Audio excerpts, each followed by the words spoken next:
శ్రీ మహాగణాధిపతయ నమః. ఐం మహాసరస్వత్యే నమః. శ్రీ లలితాంబికాదేవ్యే నమః.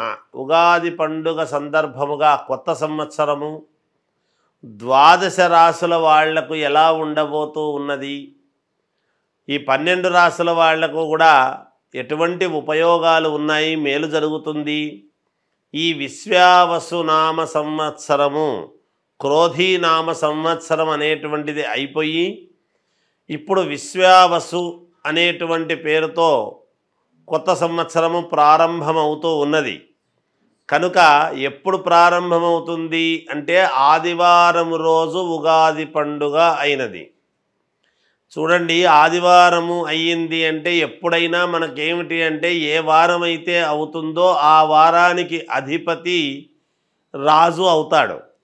అందువలన సూర్యుడు రాజు అయినాడు. ఈసారి ఇక్కడ సూర్యుడు రాజైనాడు అని అనంగానే ప్రతి వాళ్ళ జీవితంలో కూడా రవి అంటే సూర్యుడు ఉన్నతమైనటువంటి స్థితిలో ఎవరెవరి జాతకాల్లో అయితే ఉంటాడో వాళ్లకు అద్భుతమైనటువంటి ప్రకాశాన్ని ఇస్తాడు, ఆరోగ్యాన్ని ఇస్తాడు.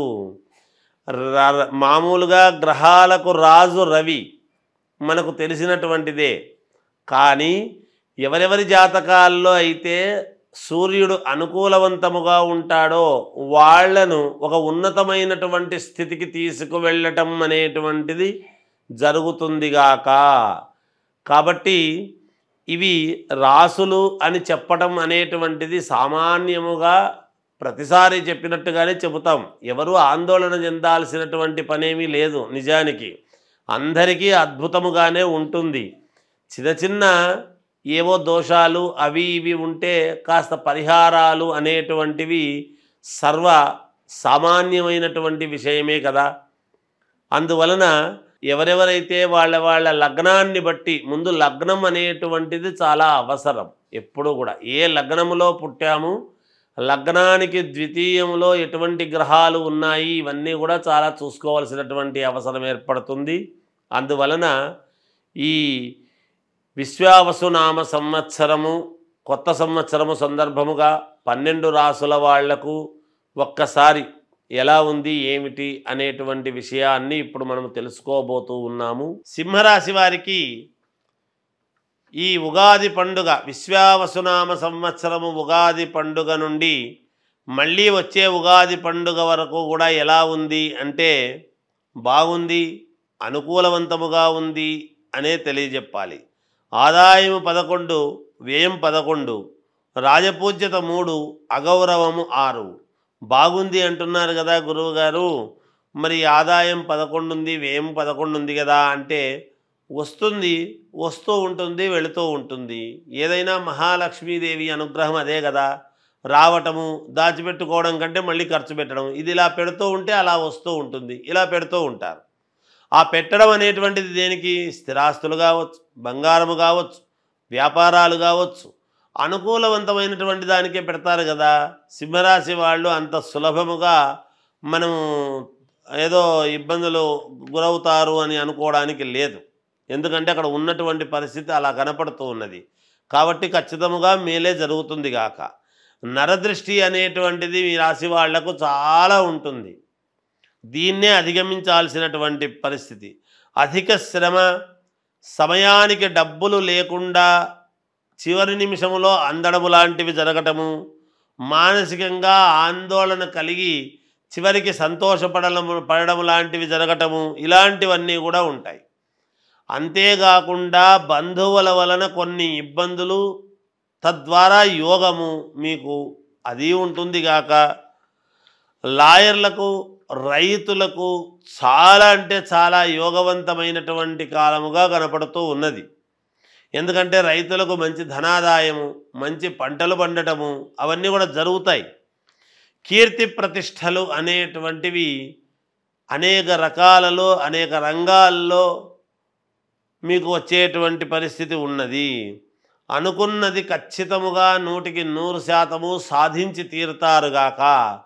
మనస్సంకల్పము, మనోసంకల్పము, మనోనిబ్బరము అనేటువంటిది ఉంటే తప్పకుండా మీకు విజయం మీ వైపే ఉంటుంది. ఐఏఎస్, ఐపీఎస్ ఆఫీసర్లకు ఆఫీసర్లందరూ కూడా చాలా పట్టుదలతో పనిచేస్తారు, చాలా కసితో పనిచేస్తారు ఈ సంవత్సరం. అలా పనిచేసి దైవానుకూలంతో బయటపడడం అనేటువంటిది జరుగుతుంది. ఐఏఎస్ ఐపీఎస్ ఆఫీసర్లు, సినిమా రంగంలో ఉండేటువంటి వారికి, రాజకీయ రంగంలో ఉండేటువంటి వాళ్లకు కొన్ని పనులు చాలా దగ్గరి వరకు వచ్చి తప్పిపోవడము, తర్వాత మళ్ళీ వాటిని అందుకొని మీరు ముందుకు పోవటం అనేటువంటిది కూడా జరుగుతుంది గాక అధిక శ్రమ అనేటువంటిది చాలా ఉంటుంది. తద్వారా ఆ శ్రమ పడినటువంటి దానికంటే మూడింతలు మీరు సంపాదించుకోగలుగుతారు గాక. విద్యార్థులకు చాలా అద్భుతముగా ఉన్నది. విదేశాలలో ఉండేటువంటి వాళ్లకు చాలా యోగదాయకముగా ఉన్నది గాక. సినిమా రంగంలో ఉండేటువంటి వాళ్లకు, సీరియల్స్లో నటించేటువంటి వాళ్లకు, టీవీ సీరియల్స్లో నటించేటువంటి వాళ్లకు కానీ వీళ్లకు కొన్ని అవార్డులు వచ్చేటువంటి విధానముగా ఉండటము, చివరి నిమిషంలో మన పేరు కాకుండా వేరే ప్రకటన వచ్చిందే అని కొంతమంది కించిత్ మనఃక్లేశానికి గురి కావటము కానీ, లేదా అనూహ్యముగా ఉన్నట్టుండి మీ పేరు తెర మీదికి రావటము కానీ, ఇలాంటివి ఏవైనా జరిగే అవకాశాలు ఉన్నాయి. ఏది ఏమైనా ఈ రాశివారికి చాలా యోగదాయకమైనటువంటి విషయముగానే కనపడుతుంది కాబట్టి మీకు తప్పకుండా విజయము లభించి తీరుతుంది అనేటువంటిది తెలియజేస్తూ, 12 రాశుల వాళ్లకు కూడా అంటే మేషము నుండి మీనరాశి వరకు కూడా మీ జాతకపరంగా ఏదైనా లోపాలు ఉంటే చేసుకునేది చేసుకుంటూ, విశ్వావసునామ సంవత్సరములో మీరు ఎటువంటి పరిహారాలు చేసుకుంటే మేలు జరుగుతుంది అని గనక అనుకున్నాము అంటే, గోవుకు అంటే ఆవులు ఉంటాయి, ఆవులో 33 కోట్ల దేవతలు ఉన్నారు అనేటువంటిది ప్రతీక అందరికీ తెలిసినటువంటి విషయమే.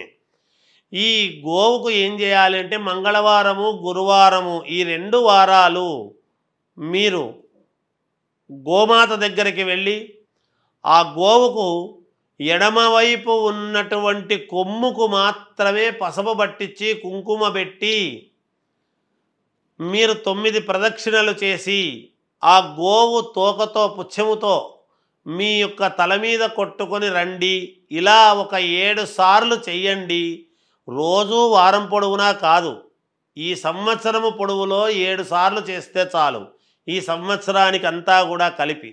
లేదా ఈ ఉగాది పండుగ అయిన నెలలోనే 7 సార్లు చేసుకున్నారు అంటే కూడా సంవత్సరం అంతా పని చేస్తుంది. అది కూడా కాదా అంటే ఓ శ్రావణ మాసము, కార్తీక మాసము ఇలాంటి మంచి మాసాల్లో చేస్తాము 1-2 సార్లు అనుకొని అలా చేసుకున్న పుణ్యఫలమే. ఏది ఏమైనా ఈ సంవత్సరములో ఒక 7 సార్లు అయితే గోవును మీరు సందర్శించి 9 ప్రదక్షిణలు చేసి ఆ గోవు ఎడమ కొమ్ముకు అంటే మనము నిలబడినటువంటి చోట కుడి చేత్తో ముట్టుకుంటే దానికి ఎడమదవుతుంది, అటువంటి ఎడమ కొమ్ముకు మాత్రము పసుపు పట్టించి కుంకుమ పెట్టి ఏదైనా తోటకూర లాంటిదో, పళ్ళో లేదా ధాన్యం అంటే బియ్యము కాకుండా జొన్నలు కానీ ఇలాంటివి లేదా అలసందలు కానీ ఇలాంటివి ఏవో ఉంటాయి కొంచెం, అలాంటివి ఏవి పెట్టినా పుణ్యప్రదమే అవుతుంది, మీకు మేలు జరుగుతుంది, చాలా వరకు పరిహారము జరుగుతుంది అని తెలియజేస్తూ జయోస్తు.